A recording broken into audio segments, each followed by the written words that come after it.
네, 안녕하세요, 센터장님. 네, 안녕하세요. 오늘 변단면 슬립폼 공법에 대해서 이야기를 네. 좀 나누려고 하는데요. 네. 건기원에서 기존에는 이제 외국 기술로 네. 시공을 해오던 변단면 네. 슬립폼 기술을 더 업그레이드된 기술로 개발을 했잖아요. 네. 네, 이 기술에 대해서 개발할 때 추진 계기와 배경에 대해서 간략하게 부탁드릴게요. 예. 이제 우리나라에서 초장대교량에 대한 기술 자립을 하기 위해서 케이블 시공이라든지 그다음에 주탑 시공, 그다음에 기초 시공에 대해서 연구 개발을 하고자 이렇게 계획을 세웠습니다. 그다음에 그거에 대한 연구 사업이 시작되었고, 그 중에서도 이제 케이블 시공이나 기초 시공 같은 경우에는 어느 정도 우리나라가 이제 기술 개발을 해서 국산화가 이루어졌지만, 이 주탑 시공에 있어서는 그 기술 개발이 거의 없었기 때문에 외국에 로얄티를 주고 그 초장대교량의 주탑을 계속 시공해 왔습니다. 그래서 그 초장대교량에 대한 그 주탑 시공 기술에 대해서 많은 분들이 그 국산화 필요성들을 인식을 해가지고 많은 분들의 도움하에 저희 연구원에서 본격적으로 주탑의 시공에 대해서 국산화를 연구를 하게 되었습니다. 이번에 개발된 기술이 단순 국산화가 아니라 이제 우리나라의 첨단 IT 기술과 또 접목됐다는 게 특이점 중에 하나인 것 같은데요. 네, 그 부분에 있어서 기존 변단면 슬립폼 기술과 차별점이 어떤 게 있는지 말씀해 주세요. 네. 그래서 저희가 이제 국산화를 함에 있어서 단순 국산화를 하게 되면 지금 기존의 세계 유수의 업체, 선도하고 있는 업체하고 단순 국산화만 가지고는 경쟁하기 힘듭니다. 가령 똑같은 성능을 가진 제품으로 그쪽하고 하게 되면 그쪽에서 이제 많은 노하우들을 가지고 있기 때문에 1대1로는 경쟁이 안 되는 거고, 그렇기 때문에 우리가 좀 더 세계의 유수의 그 업체의 슬립폼보다도 더 뛰어난 슬립폼을 개발할 필요가 있었습니다. 그래서 우리는 한 5가지 정도, 많은 세세부 기술들은 많습니다만은 대표적으로 5개 정도를 들라고 한다 그러면, 첫 번째가 GFRP 거푸집을 사용했다는 점입니다. 기존의 그 슬립폼은 강제 거푸집을 사용했는데, 슬립폼 공법으로 주탑을 400m 정도 시공을 하게 되면 꼭 동절기를 거치게 됩니다. 그러면 동절기에는 콘크리트가 5도씨 이하에서 콘크리트를 타설하게 되면 품질이 좋지 않게 나오기 때문에 꼭 콘크리트 온도를 5도씨 이상으로 확보해야 될 필요가 있습니다.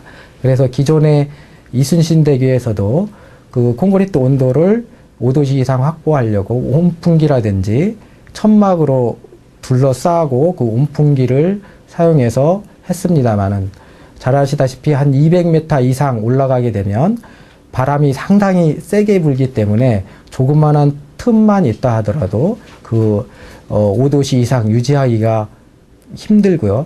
유지한다 하더라도 상당히 많은 비용을 또 투입해야 되기 때문에 그게 항상 난제가 되겠습니다. 그래서 우리 슬립폼 개발할 때 이 단열성이 좋은 GFRP를 사용해서 그 콘크리트를 갖다가 어느 정도 온도를 일정하게 유지해 줄 수 있는 상당히 큰 장점이 있게 되겠습니다.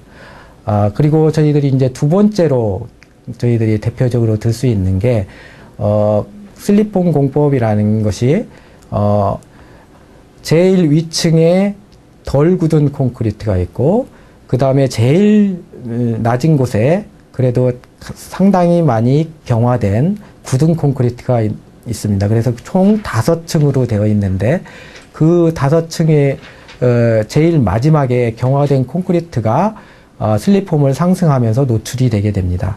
근데 이 경화된 콘크리트가 어느 정도 콘크리트 강도가 발현이 된 상태에서 노출이 되어야 그 품질에 아무 문제가 없습니다. 그래서 기존의 외국 기술 같은 경우에는 위에서 탐침봉이라고 해가지고 철근같이 생긴 거를 기술자가 찔러서 그 5층으로 쌓여져 있는 제일 밑에 층의 콘크리트 강도를 경험으로 어느 정도 판별한 다음에 슬립폼을 상승시키고 있습니다. 근데 5층으로 제일 굳지 않은 콘크리트부터 제일 굳은 콘크리트까지 5층으로 쌓여져 있을 뿐만 아니라 그 콘크리트 내에는 자갈들이 있기 때문에 찔러서 콘크리트 강도를 알아보기는 상당히 어렵다고 저희들은 생각이 됐습니다. 그래서 제일 밑에 노출되기 직전에 콘크리트에 초음파를 쏴가지고 콘크리트 강도를 갖다가 알아볼 수 있는 시스템을 독자적으로 우리가 세계 최초로 개발한 겁니다. 그래서 우리 슬립폼에 적용하게 되었습니다. 그리고 세 번째로 우리가 개발한 것이 그 슬립폼에서 형상 관리 부분이 되겠습니다. 그래서 형상 관리할 때 기존의 슬립폼 같은 경우에는 광파기와 레이저 연직기를 사용해서 형상을 관리하게 되는데 근데 이제 초장대 교량은 대부분이 바다에서 이제 시공하는 경우가 많기 때문에 바다에서는 광파기의 시준이 상당히 어렵게 되겠습니다. 그다음에 레이저 연직기로 이제 하게 되는데 레이저 연직기 같은 경우에도 3차원으로 주탑이 변하고 있고 그렇게 되면 레이저 연직기로 시공 관리함에 있어서 상당히 부정확하게 됩니다. 그래서 우리 슬립폼에서는 이거를 GPS를 이용해 가지고 형상 관리를 하는 거를 저희들이 개발을 했습니다. 그래서 GPS를 폼에 설치해서 GPS의 좌표로부터 형상을 갖다가 정확하게 검출해낸 다음에 형상을 관리할 수 있는 그런 시스템을 개발했습니다. 그리고 또 네 번째는 아까 GPS 뿐만 아니라 기존의 레이저 연직기 같은 경우에도 이제 육안으로 보고 어느 정도 그 형상이 오차가 있는지를 판별했는데 우리 시스템에서는 그거를 레이저 연직기의 타겟을 이미지 촬영을 한 다음에 이걸 컴퓨터에 보내가지고 정확하게 그 벗어난 정도를 갖다가 관측을 하게 됩니다. 그래서 좀 더 정확하고 정밀하게 우리가 그 형상 관리를 할 수 있게 되었습니다. 또 한 가지 마지막으로 우리가 그 확보한 기술이 BIM이라고 해가지고 빌딩 인포메이션 매니지먼트 시스템을 우리 그 슬립폼 설계에 그 응용을 해가지고 지금 슬립폼 공법으로 제로부터 400m까지 슬립폼이 상승이 되었을 때 이게 지금 변단면으로 지금 폼이 변해가기 때문에 일정한 높이에서는 서로 간섭이 생길 수가 있습니다. 그런 간섭들을 갖다가 사전에 이 BIM을 이용해 가지고 전부 다 시뮬레이션을 할 수 있는, 그 다음에 그것이 이제 설계까지 연결돼서 설계 도면까지 나올 수 있는 그 시스템을 저희들이 또 확보했습니다. 그래서 마지막으로는 외국의 기술보다 더 뛰어난 설계 기술을 저희들이 확보했다고 할 수 있습니다. 이번에 공법 개발하는 데 있어서 청진건설이라는 업체가 같이 했다고 들었는데요. 네, 청진건설은 이번 개발에 어떤 역할을 했었는지 말씀해 주세요. 그러니까 청진건설이 이순신대교에 그 주탑을 시공할 때 외국의 그 로얄티를 주고 폼과 외국의 기술자를 데려와서 시공을 했는데, 거기에서 이제 노무자들을 제공해주는 역할을 했던 우리나라 업체가 청진건설입니다. 그래서 청진건설 같은 경우에 그 이순신대교 시공을 할 때, 슬립폼 시공을 할 때 상당히 옆에서 외국 기술자들한테서 그런 시공 노하우를 많이 습득을 했습니다. 그리고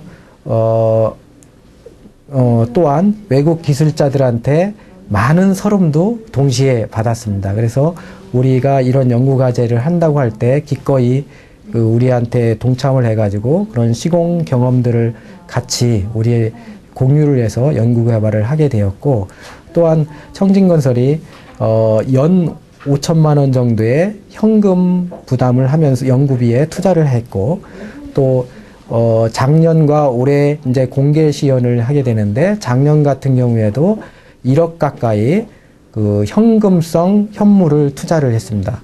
그리고 올해 같은 경우에는 1억 6천 정도 현금성 현물을 투자를 해서 지금 공개시연회를 지금 하고 있습니다. 그런 것처럼 이 청진건설이 두 가지 면에서 기여를 했습니다. 하나는 시공 경험을 저희들하고 공유한 게 첫 번째고, 두 번째는 그 연구비에 있어서 상당 부분을 투자했다는데 상당히 큰 기여를 하고 있습니다. 이 기술이 네. 그냥 단순히 그냥 만들어진 게 아니라 많은 전문가가 같이 투입이 됐고 네. 그래서 첨단 기술의 집합체 같이 보이는데요. 네. 또 상당히 오랜 기간 동안 연구를 했다고 들었어요. 네. 이 연구 과정에 대해서 좀 말씀해 네. 주세요. 우리가 이제 2009년도에 이제 초당대량 사업단이 발족을 하면서 우리 연구 과제가 시작이 됐는데요. 처음에 우리가 연구를 시작했을 때는 이 슬리폼에 대한 관련 정보가 전혀 없었습니다. 아까 말씀드린 바와 같이 이게 외국 기술을 갖다가 사온 개념이 되기 때문에 국내에 이 슬리폼에 대한 도면도 없고, 그 다음에 자재도, 제품도 전혀 없기 때문에 이 슬리폼을 개발하는 데 있어서 처음에는 막막했습니다. 그래서 우리가 취한 전략은 뭐냐면, 지금 이순신대교가 그때 우리가 2009년도에 시공을 하고 있었고, 그랬기 때문에 그 이순신대교에 그 대림이 주관으로 시공을 하고 있었습니다. 그래서 대림건에 요청을 해가지고 대림 전문가들한테 자문을 받고, 그 다음에 우리 연구진들이 그 이순신대교에 직접 가서 그 현장 견학을, 많은 사람이 견학을 하지 못했습니다. 거기서 그 외국의 업체가 많은 사람들이 보는 걸 꺼려했기 때문에 우리 일부 연구진들만 그 슬리폼을 가서 보면서 눈으로 보고, 어떻게 보면 자두 가지고 올라가질 못했습니다. 그래서 눈으로 보고 그걸 갖다가 다시 사무실에 와서 복귀하는, 어떻게 보면 이런 과정을 거쳐서 지금 연구를 수행하게 되었습니다.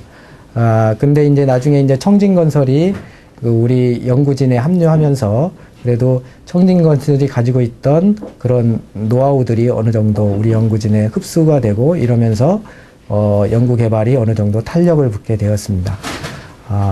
그 이후에 이제 우리가 이러한 슬리폼 공법을 개발하는 데 있어서 각종 IT 기술들을 갖다가 접목을 해야 되는데, 그 IT 기술을 접목하기 위해서 그 여러 업체들을 저희들이 컨택을 했습니다. 그래서 기존에 이제 GPS를 하는 업체, 그 다음에 FRP를 하는 그 연구진, 이렇게 쭉 컨택을 해가지고 거기서부터 우리 슬리폼에 적용할 만한 기술들을 갖다가 뽑아내는 게 두 번째 저희들이 그 역점을 두고 했던 겁니다. 그래서 GPS 같은 경우에도 막바로 우리 슬리폼에 적용할 수 없기 때문에 그 GPS에서 나오는 정보를 갖다가 컴퓨터로 그 저장할 수 있는 그런 그 GPS 수신기, 송수신기가 그렇게 많지 않습니다. 그래서 그런 것들도 저희들이 알아봐서 그것들이 되는 시스템 같은 경우를 저희가 했고, 하여튼 여러 가지 그 전문가들하고 저희하고 상당히 많은 자문을 받고 협력을 해가지고 지금 이렇게 슬리폼을 개발하게 된 것 같습니다. 예. 네, 또 연구 기간이 길고 네. 여러 기술 연구들이 있다 보니까 또 문제점도 많이 겪으셨을 것 같아요. 그런 난점들을 어떻게 해결하고 성공하게 되셨는지 말씀 부탁드릴게요. 예, 그래서 지금 슬리폼 공법을 개발할 때 이제 우리 그 초당대형 사업단이 연구 과제이기 때문에 연구비가 상당히 작습니다. 저희한테 배정된 예산이 상당히 작기 때문에 첫 번째는 이제 연구비에 있어서 저희들이 애로사항을 많이 겪었습니다. 그러냐면 연구비에 따라서 또 연구 인력이 또 배정이 되기 때문에 연구비가 적기 때문에 연구 인력도 적고, 그렇기 때문에 연구에 있어서 상당히 애로사항이 있었는데, 다행히 우리 참여기업 같은 경우에 그 아까 청진건설 말씀을 드렸지만 연구비 부분에 있어서는 많은 부분을 지금 출연해가지고 연구를 할 수 있도록 좀 도와줬고, 연구 인력 같은 경우에도 지금 그 우리가 지금 건설기술연구원이 3핵심 과제, 지금 우리 과제에 또 상위 과제가 있습니다. 그 상위 과제의 주관 기관이기 때문에 그 연구 인력 배정 부분에 있어서도 그 상위 과제에서 많은 배려가 있었기 때문에 우리가 그 부분도 돌파할 수 있었습니다. 이렇게 이제 연구 외적인 부분들이 좀 어려운 부분이 있었고, 실질적으로 연구 내적인 부분을 말씀드린다고 그러면 아까 말씀드렸다시피 그 국내에 슬립홈에 대한 자재나 설계 도면들이 전혀 없었기 때문에 그런 부분들을 저희들이 이제 그 목측을 해가지고 눈으로 보고 그 다음에 들어와서 그걸 도면화시킬 때 그 상당히 많은 어려움이 있었습니다. 저희들이 사진 한 장, 그 다음에 실물 이런 것들이 없는 상태에서 그것들을 눈으로 보고 와서 저희가 실험실에서 다시 그것을 만들어서 실험을 해보고 이렇게 하는 과정이 제일 어려운 점이었는데, 다행히 그 우리 연구진들이 열심히 잘 보고 와서 그 사무실에서 다시 복귀한 게 어느 정도 많이 그래 성공을 해서 오늘 이 자리에 있었던 것 같습니다. 이번에 슬리폼 공법이 개발된 게 종합적으로 어떤 성과를 이룬 것이며 또 앞으로 어떤 기대 효과가 있으신지 말씀해 주세요. 네, 그래서 이 슬리폼 공법을 이제 우리가 이제 11월 8일 날 공개 시연을 해서 국산화를 알리는 날입니다. 그래서 우리 초당대 교량의 기술들 중에서 제일 마지막으로 지금 국산화를 한 날이 되겠습니다. 다른 기술들 같은 경우에는 아까 말씀드렸듯이 케이블이나 밑에 기초 기술이나 이런 것들은 우리 초당대량 사업단에서 기존에 이제 조금 국산화를 했다고 할 수가 있습니다. 근데 제일 마지막으로 남은 부분이 이 주탑의 슬리폼 공법이 되겠습니다. 그게 이제 제일 마지막으로 우리나라가 이제 국산화한 기술이 되겠고, 이게 지금 제3 보스포러스교 같은 경우에 현대가 지금 시공을 하고 있는데, 거기에서도 모든 기술들은 거의 다 이제 국산화 기술을 사용하지만 주탑 같은 부분도 해외 기술에 의존을 해서 지금 시공을 하고 있습니다. 그래서 우리가 이제 11월 8일 날로 우리가 국산화를 알렸기 때문에 향후에 초장대 교량 건설하는 데 있어서 모든 기술들을 이제 국내 기술로 시공할 수 있는 기반이 마련된 것 같습니다. 그래서 우리나라가 이제 국내의 초장대 교량뿐만 아니라 해외의 초장대 교량을 시공할 때 또 이제 국내 기술로 완전히 할 수 있는 계기가 된 것 같습니다. 8일 시연회를 통해서 신공법이 모든 사람에게 알려지고 선을 보이게 될 텐데요. 이 이후에 향후의 과제나 목표가 있으시다면 어떤 게 있으실까요? 그래서 우리가 이제 11월 8일 날 공개 시연회를 성공적으로 마치게 되면 우리가 12월에 건설 신기술을 국토교통부에 건설 신기술을 신청할 계획으로 있습니다. 그래서 건설 신기술을 우리가 내년 초반까지 취득을 한 다음에 국내에 그동안 그 복합 화력 발전소가 상당히 많이 건설이 되고 있습니다. 근데 복합 화력 발전소에서 요즘 그 사각형의 연돌로 200m 정도 올라가는 그 타워를 많이 건설하고 있습니다. 근데 그것도 마찬가지로 외국의 그 업체에 의존해서 로얄티를 주고 하고 있는데, 그 부분을 저희 그 초당대 교량 사업단에서 개발한 우리 슬리폼을 가지고 그 연돌 시공을 갖다가 저희들이 수주할 계획으로 있습니다. 그리고 그 연돌 같은 경우에 이제 많은 부분을 우리가 이제 수주를 하고 그 실적을 바탕으로 청진건설과 함께 지금 해외 교량 수주에 나서려고 지금 계획을 하고 있습니다.